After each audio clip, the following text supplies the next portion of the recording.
My only coping mechanism is extremely unhealthy, but I can't escape it. I, 22F, physically, mentally and emotionally cannot do a single day of my life without daydreaming. Nobody other than myself knows this about me. Not my sister, not my parents, not my friends, just me. Daydreaming takes up as much of my day as possible and is my only coping mechanism.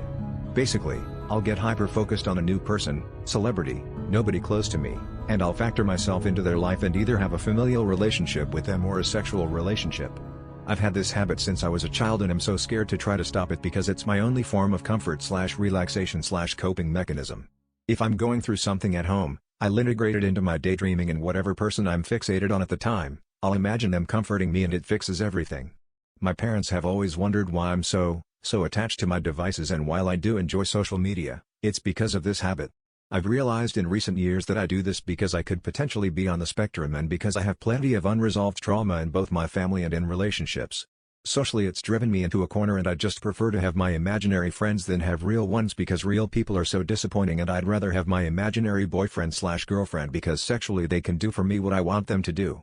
It's a massive part of my social life because even with my limited sexual experience, every single one has been extremely traumatic in some way, shape or form, so I've basically given up on trying out real relationships. Not only are the lives I'm living out in my imaginary scenarios completely different from my life, but I look different in them too. Thankfully, in my recent years the characterization of myself has looked more like my real self, but it's still very different. The worst part is that I used to have a very traumatic story for my imaginary self. I've stopped using that backstory as it's just too much, and I think I did this as a way to belittle my own real trauma to make it easier to handle. The odd thing is that in real life, even though I'm plus-sized and not stereotypically pretty, I'm confident in how I look and I like my personality. I do struggle with social anxiety and being socially awkward, but I've gotten better. I'm a college student who's studying psychology, and while I've read about this concept, maladaptive daydreaming, it's easier to understand other people's struggle with it, but not your own. I know it's very unhealthy, but I just can't let it go.